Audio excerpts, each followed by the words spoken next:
Chapter 6 of Peak, Rock Rats. My dad wasn't at the airline counter when I got to the airport. Our flight wasn't scheduled to take off for another 3 hours. So I wasn't worried. Yet. I went into the restroom and discovered Mom had filled my pack with all the clothes she liked. Not necessarily my favorites, but they were better than the suit, which I stuffed into a garbage can. It was too small for me anyway. 2 hours and 55 minutes to go. Waiting at an airport might be worse, might be the worst, except for waiting in jail. I bought an evil-looking hot dog and wolfed it down with a flat soda. 2 hours and 53 minutes. I went through my pack and found the 2 moleskins, and I thought about starting my assignment. All I had to do was fill one of them, but at that point I had no idea what I was going to write about. I found an automatic pencil in an airport store, but when I sat down and pulled the wrapper off, the eraser shot off into space and I couldn't find it.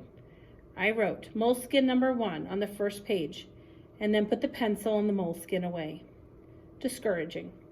2 hours and 37 minutes.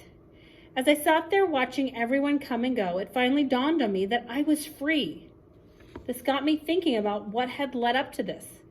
And I don't mean climbing skyscrapers or getting arrested or the trial. I mean way back before I was born. I was conceived in a 2-man tent under the shadow of the El Capitan in Yosemite National Park. At least that's what my mom thinks had happened. My parents were 24 years old at the time. The day before the tent, they had reached the summit of El Cap along the Iron Hawk route in the record time of 32 hours and 43 minutes. And this was not the only climbing record they had broken that year.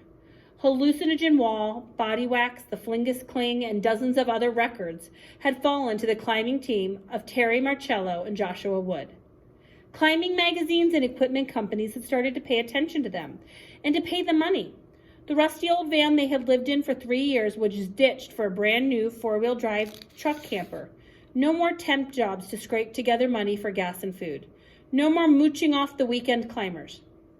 They bought a piece of property in Wyoming and built a log cabin in front of a 90-foot vertical wall, perfect for conditioning climbs.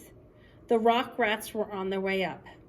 I'd seen photos of them back then. My father looked like a bodybuilder, but he was as flexible as a gymnast.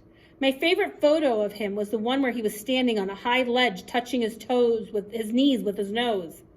My mother was a foot shorter than my father. She was lean with dreadlocks tickling her power shoulders, muscles in her arms and legs like knotted ropes, and abs like speed bumps. She was bulletproof, but she was not baby-proof. 2 months after El Cap, she told my father she was pregnant. I have no idea what his reaction was, but I doubt he jumped up and down for joy when he got the news. It was a difficult pregnancy. There were complications. She was told to stay in bed or she would lose me. She did, but my father was on the move, teaching seminars, endorsing equipment, and climbing, shattering records on Mount Kilimanjaro, Mount McKinley, Annapurna, which is where he was the night I was born. He called her from base camp on a satellite phone after reaching the summit. "What do you want to name him?" Mom asked. "Peak." "Pete?" "No, Peak, P-E-A-K, like Mountain Peak." He didn't lay eyes on me until I was 3 months old. And that's when my mother had her accident in the backyard. I was there strapped in a car seat at the base of the wall, and at that age probably staring at the prairie dogs popping out of their holes, only dimly aware I had parents at all. They were 30 feet up on the wall, free climbing. For rock rats like them, this was like strolling across a level parking lot. Mom reached up and grabbed a handful of rotten rock. It was still clutched in her hand when my dad got down to her, which was probably 5 seconds after she hit the ground. 30 feet, shattered hip, broken back. My dad canceled all his seminars, climbs, and everything, staying right at her side through the whole orthopedic jigsaw puzzle. It took nearly a year to put her back together. Wheelchair, crutches, and finally, when she was able to hobble around with a cane, Dad left again, showing up a couple times a year for a day or 2 at a time.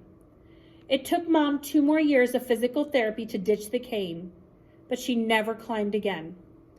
Dad took me climbing for the first time when I was 5 years old. We tried to keep it a secret, but the fly rods and fishing gear didn't fool Mom for 1 minute. Only 4 more climbs with him over the next 2 years, but in between I made hundreds of solo ascents on the wall in the back of the cabin with Mom manning the belay rope, shouting instructions up to me. Then Rolf showed up on our doorstep, the New York City lawyer in shining armor. He and Mom had actually grown up together in Nebraska, neighbors.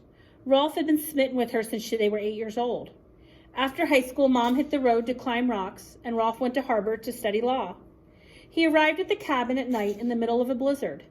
We were sitting in front of the wood stove reading. We didn't have a television back then, and there was a knock on the door. Actually, it was more of a desperate banging, jolting both of us out of our books. Our cabin was 16 miles from the nearest town. People didn't just drop by at 10 o'clock at night, except for Dad, who never announced his arrivals and wouldn't think about knocking. Mom opened the front door, and there stood Rolf, although she didn't recognize him at first. He wasn't dressed for a Wyoming winter. He did a light jacket, khaki pants, and tennis shoes. He was trying to control it, but his teeth were chattering. There was a quiver in his voice, which could have been from the cold, but I think it was from fear. It had been over 10 years since he'd seen my mother. "Hi, Terry," he said. "Rolf?" "Yeah, my rental car kind of slid off the road a mile or so back. I would have called, but you're not listed." "We use a cell phone out here. It's just easier." "Well, never mind." She pulled him inside and made him a cup of hot chocolate. They gave him some of my dad's clothes, which were far too big for him. I went to bed, so I don't know what happened that first night. But he became a regular guest at the cabin for the next several months, flying in for long weekends whenever he could. Rolf made my mom laugh, and I liked him for that. But aside from that, we had nothing in common. I guess I resented him for horning in on the simple life we had made in the wilderness. He took us to New York, which was pretty interesting, but noisy and confusing compared to the prairie. At the end of our 2-week stay, they sat me down in Rolf's kitchen and told me they were going to get married. "Okay," I said, not really knowing what that meant at the time. I later learned that it meant we were selling the cabin in Wyoming and moving to a loft in New York. It meant that my real dad would no longer be popping in for visits. It meant the Green Street School. It meant that the closest I was going to get to Rockwall for the next few years was a 15-footer at the YMCA down the street, which I could have climbed backward without protection if the guy manning the ropes would have allowed it. None of this helped to sweeten my relationship with Rolf. The twins saved me, and it also helped that my mom let me subscribe to a half a dozen climbing magazines. In the back of one of those magazines, I discovered summer climbing camps. It took a lot of sulking to get her to let me go to one of them. What cinched it in the end is that she knew the climbing instructor, a former rock rat gone legit. After that, as long as I did well in school, she let me sign up for more camps. Then the timeline between climbs became a problem.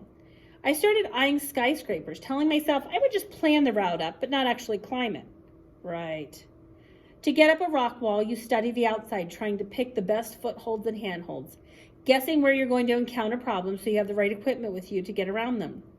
To climb a skyscraper, you have to know the inside as well as the outside, which is where I screwed up on my last climb. You don't want to be dangling outside of a window when someone is at a desk or vacuuming the floor. You also have to plan your exit. Mine was pretty simple. I used the elevators. Rooftops have doors. Late on the day of the climb, while the building was still open, I'd gone off to the roof and put a piece of duct tape over the latch. After I climbed to the top, I slipped into the stairwell and spent the night. In the morning, when the building started to fill up with workers, I'd walk down a few flights, get on an elevator, punch the lobby button, and walk out, as if I just finished an early dentist or doctor appointment. Getting home before Mom, Rolf, or the twins knew I was even gone. I guess my plan didn't quite work out in the Woolworth building.